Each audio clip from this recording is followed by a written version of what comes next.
Jim Massey, Columbus Dispatch. Hi, Jim. Hey, Kevin. When did Ohio State first contact you, and how fast did the negotiations go after that? And had they contacted you before you signed the extension at Washington?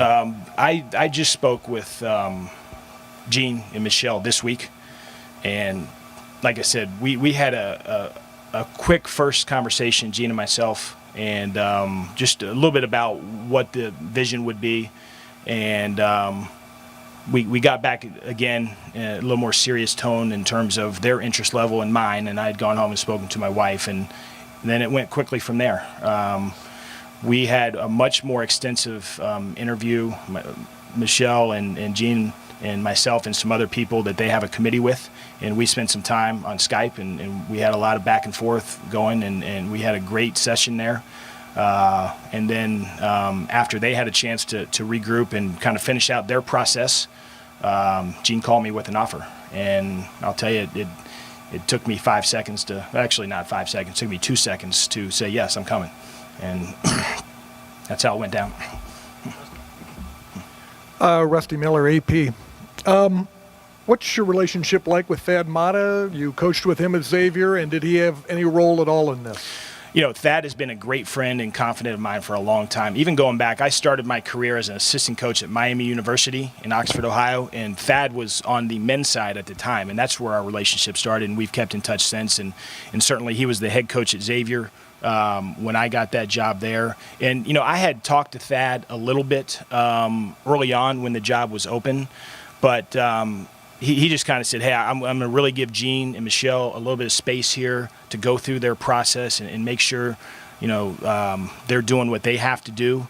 And then he did have a conversation with Gene here recently, I think as much as anything, just to make sure Gene knew that I would be very interested if they had an interest. And so that was part of it to some degree. Marty Bannister, 97.1 The Fan. You talked about the timeline a moment ago, Coach, but when the job first came open, was there anything in the back of your mind that went, hey, Ohio State's open? Yeah, you know, I know this sounds cliche, but for somebody that grew up in Ohio and coaches women's basketball, this is always the job that I've looked at as saying, if there's one job I could ever have, it would be that one. And if there's one job where I thought I'd be an amazing fit and could do a fantastic job, it was Ohio State. So it certainly caught my attention. You feel comfortable that you're going to be able to hit the ground running with the high school coaches in Ohio, and have you even already started to do that? Yes, I have started to do that, and I do feel confident in my ability to kind of reconnect. And for some of those people, I still kept in contact with them, and that was the great thing. You know, having been an assistant coach at Notre Dame, I recruited Ohio aggressively, and then certainly in my time at Xavier, we had a lot of great Ohio players. So I've been fortunate to form deep relationships with, you know, great AU coaches and great high school coaches, and that's one of the things that makes this state so special. We have great coaches in the state, and players from a very young age get the opportunity to be coached at a high level. And so I've certainly reached out more aggressively here since I've accepted the job, but that will obviously be a big part of what we're trying to do in this program. You mentioned, Coach, you mentioned the vision for this program. Elaborate a little bit more. I mean, obviously the pieces are here. Everyone will look at it and say. Well, it's twofold. One, I think I'm very hopeful that we can consistently be one of the top programs in college women's basketball. I think we have the resources, we have the talent to do that. It's just a matter of, I think, now making sure we run a great program that yields those results. But in the short term, like I told the players, I had just a really quick meeting with them earlier. What we accomplish next year is about what they want to accomplish, because I want them to really take ownership in that, and I want for this to be their season.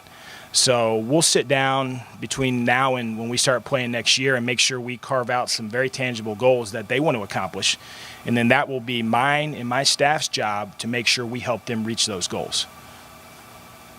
Yeah, I just want to step back to the recruit. Did you recruit some of the kids on this team? I did. I mean, I don't want to get too specific in that, but it was, yeah. It's been fun to see them flourish and have success here.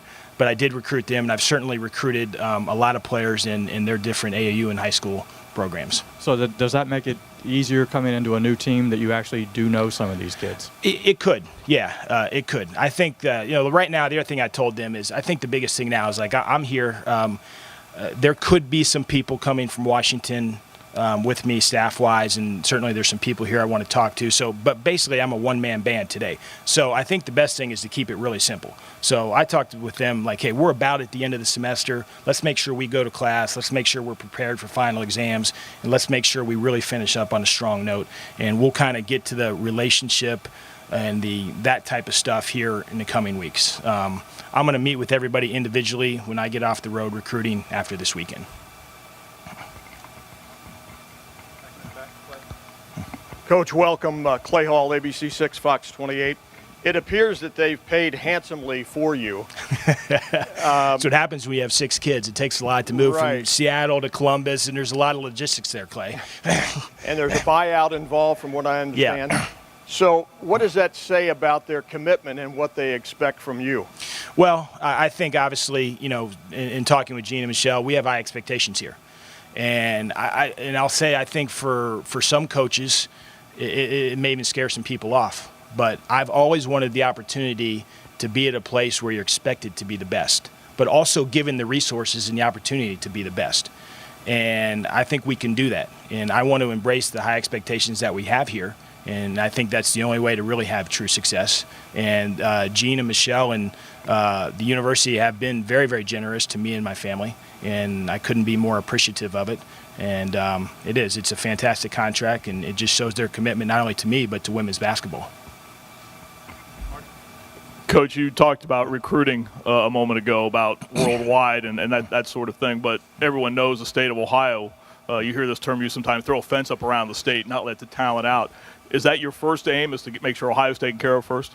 Well, my first aim, once again, is to make sure that I get with our players and understand who they are. Program-wise, but from a specific recruiting standpoint, obviously the state is always going to be really important to us. I wouldn't ever limit it just to the state of Ohio because I think we can reach out to a lot of areas. We have so much to offer here that I think a lot of young people are going to want to be a part of this program. But we do have some really, over the course of time, without being specific, we have a lot of special talent that comes through the state on a yearly basis. And I think as much as anything, it comes back to if we run the program the right way, it'll be a place that people want to come to. And it'll certainly be a place that kids in Ohio want to stay home and play in this program.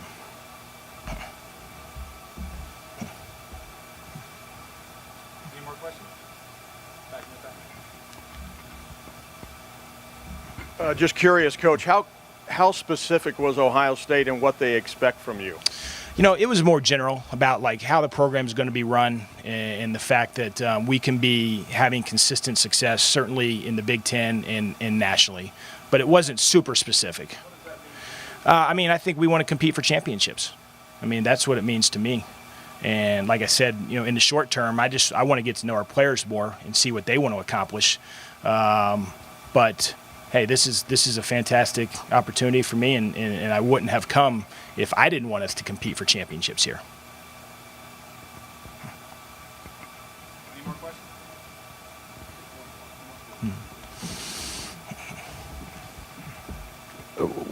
I think one of the perceived failures of the previous administration was they didn't go far enough in the NCAA tournament. How difficult is it to get in the tournament and to advance like some of the bigger schools, Tennessee, Connecticut, have done consistently over the years? Sure. It's not easy. It's difficult. You just don't show up and win because you're Ohio State.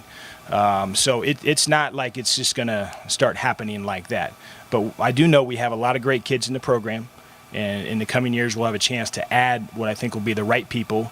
And once again, it'll come back to, hey, we run the program the right way. I think we'll see the right results, and that includes the NCAA tournament. But it is not easy. It is not easy at all. And there's a reason you kind of see the same programs prosper in the tournament because it's hard. And anything worthwhile though should be hard.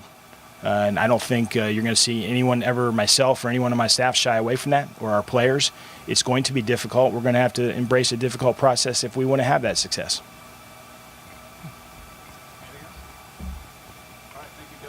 Thank you. We'll have time for some one-on-ones off to the side here with Coach.